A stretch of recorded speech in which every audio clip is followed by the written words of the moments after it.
Le dernier quart d'heure de Smart Bourse, chaque soir, c'est le quart d'heure thématique. Le thème ce soir, c'est celui de l'intelligence artificielle et de cette crise du secteur des logiciels que certains analystes ont baptisé le SaaSpocalypse ou le SaaSmageddon, terme que j'ai déjà beaucoup utilisé dans l'émission, donc je vous l'épargne en bandeau, en tout cas, de cette interview. Abdoullah Sardi est à mes côtés pour en parler, gérant chez Amplégest. Vous gérez le fonds Digital Leader chez Amplégest. Bonsoir Abdoullah. Bonsoir Greg. Merci beaucoup. L'histoire n'est pas tout à fait nouvelle, hein. Ça fait déjà des trimestres tout au long de 2025 que le marché s'est focalisé de manière assez obsessionnelle sur les losers de l'IA, identifiant ce secteur des logiciels comme étant une victime principale. Cette vue un peu obsessionnelle s'est renforcée encore il y a une dizaine de jours avec la sortie de nouvelles fonctionnalités dans un des derniers modèles d'Anthropic. J'allais dire, en attendant les prochains modèles et les prochaines fonctionnalités qui vont pas manquer d'arriver. Que penser de cette logique de marché qui dure quand même mois après mois, trimestre après trimestre, Abdoullah ? Et est-ce qu'effectivement, c'est la fin programmée, à horizon de quelques années, de ces modèles de boîtes de logiciels et de ces modèles SaaS ? C'est une vraie question. Il faut dire que le début du de-rating du software a commencé à partir du mois de septembre, donc dès le lancement des derniers modèles d'Anthropic, le marché s'est rendu compte, en tout cas les spécialistes se sont rendus compte qu'il y avait des avancées assez majeures en termes de compréhension de l'écosystème, etc. Et là, ça s'accélère vraiment avec les derniers modèles qui viennent de sortir, et surtout le fait d'avoir quasiment un début d'agent, il y en a qui disent qu'on commence à avoir en fait des débuts d'AGI, mais je ne suis pas d'accord. Mais donc voilà, on a des modèles qui poussent. L'intelligence artificielle générale, hein, c'est ça. Oui, c'est-à-dire un modèle qui comprend vraiment, qui fait mieux que l'humain et qui comprend son écosystème et qui a une maîtrise totale des outils et qui arrive à innover au-delà de ce que peut faire un humain. On n'y est pas, mais on a des modèles qui comprennent les logiciels, un spreadsheet Excel, un Photoshop, et donc qui arrivent à utiliser l'outil tout seul. Et on en vient à se poser la question. Quid des SaaS si on demande à un Anthropic ou à un Claude de créer un add-on Internet avec une connexion à un moteur de paiement ou un système de paiement en API, un connecteur, c'est Shopify. Donc quid de Shopify ? Si on arrive à le connecter à un gestionnaire de CRM et de le connecter directement à une base de données, ça fait un HubSpot. Et donc on en vient à se poser la question, quid de la barrière à l'entrée ? Quid on va dire, de chiffre d'affaires réalisé par ces sociétés-là ? Est-ce qu'il y aura une remise en question de leur hégémonie ? Donc voilà. Ça, c'est la question de fond, effectivement. Jusqu'où on est allé dans cette logique ? C'est-à-dire, quand vous regardez les valorisations, par exemple, du secteur des logiciels, est-ce que c'est déjà est-ce qu'on est déjà dans une forme d'excès, ou est-ce qu'on est encore dans une phase de price discovery, de découverte du juste prix, de la bonne valorisation de ce secteur face à une concurrence qui n'existait pas il y a encore quelques mois ou quelques années ?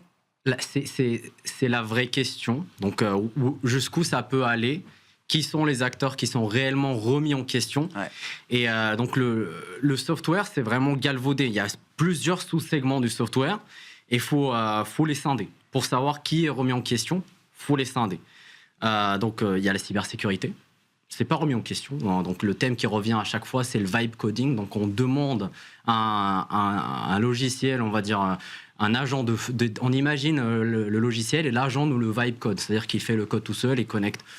Aujourd'hui, il est quasi impossible pour nous d'imaginer au fait que la cybersécurité soit vibe codée parce qu'il y a trop de risques.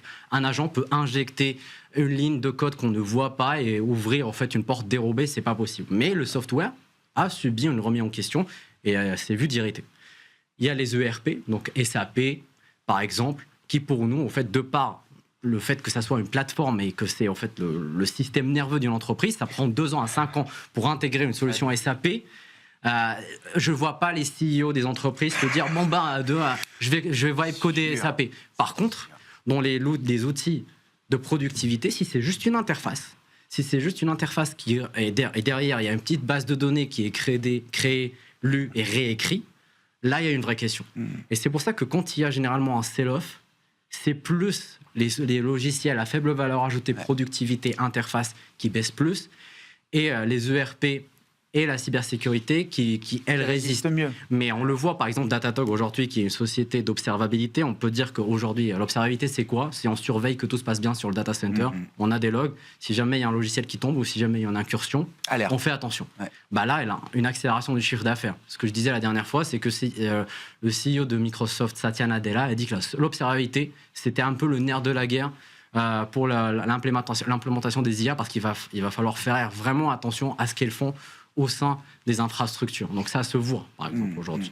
Donc, faut se poser les bonnes questions. Il y a des parties qui sont pas remis en question, mais par contre, il y a un de-rating, donc il faut les regarder, il faut peut-être les renforcer dans une logique de gestion de portefeuille. D'un autre côté, il y a vraiment certains acteurs où on se pose vraiment des questions et les barrières à l'entrée disparaissent. Ouais.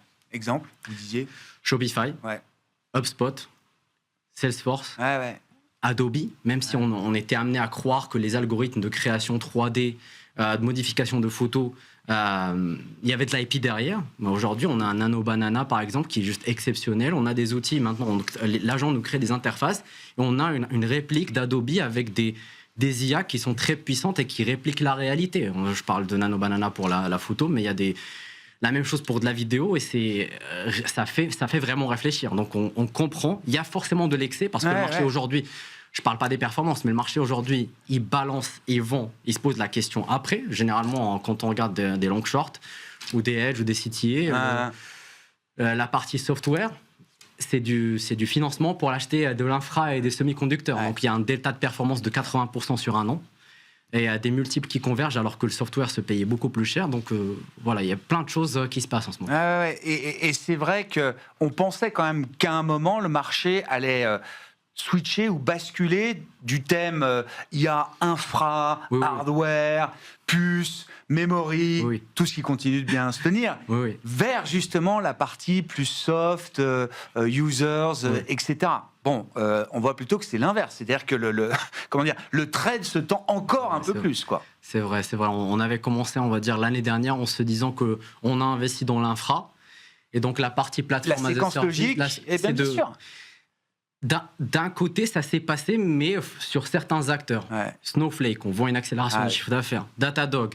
Donc, Snowflake, c'est parce qu'il sert à centraliser les bases de données, les retravailler, leur donner de la logique pour faire du reinforcement learning, donc augmenter les connaissances des modèles. Donc, quand on a une interaction directe avec les laboratoires de frontières, ou une interaction directe pour développer des IA en interne, directement, donc on a une interaction avec les modèles, ça fonctionne.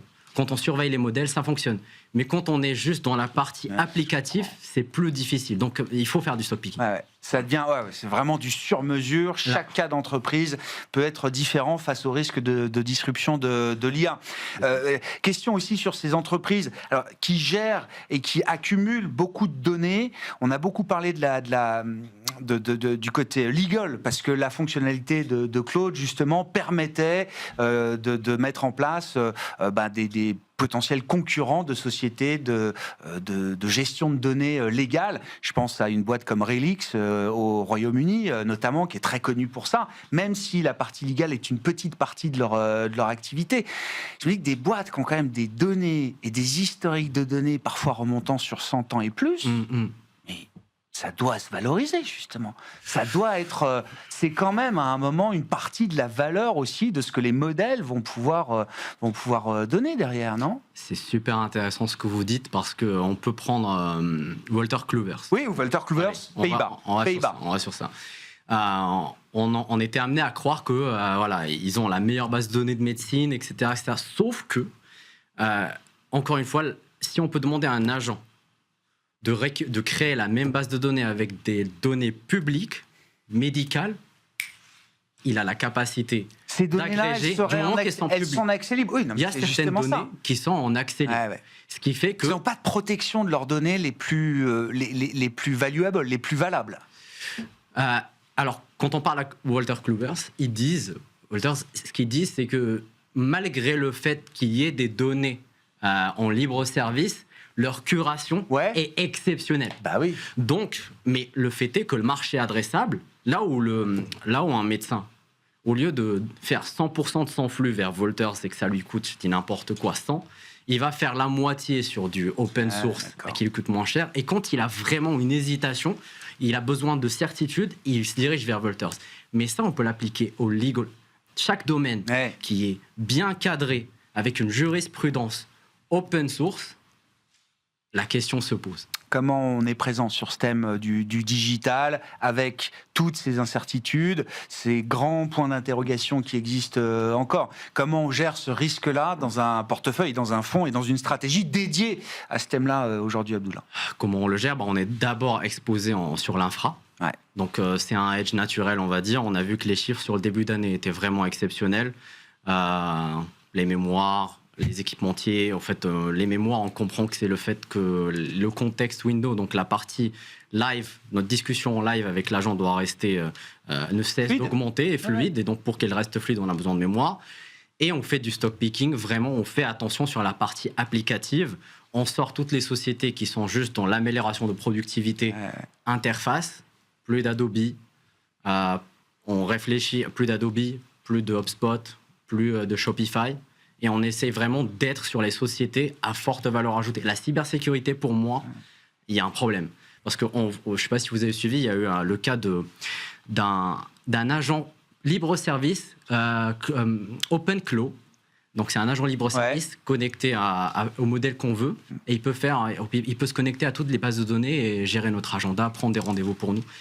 Et l'ouverture de cet agent a montré que c'était hyper dangereux. C'est-à-dire que on peut injecter des codes pour une entreprise. Et donc, la cybersécurité et la complexification. C'était un point de fragilité de leur système. Ça s'est vu. C'est très bien. Donc, là, ça montre que la cybersécurité, c'est un vrai sujet. Et on privilégie les softwares qui sont plateformes, comme les ERP, comme un SAP, comme un ServiceNow. Et c'est ce genre d'acteurs-là qu'on privilégie. Merci beaucoup, Abdullah, de nous aider à suivre l'histoire de l'IA qui va quand même très très vite. Chaque jour, il se passe évidemment des choses nouvelles, on va le dire, dans ce domaine. Abdullah Sardi, gérant chez Amplégès, qui était notre invité dans ce dernier quart d'heure de Smart Bourse ce soir.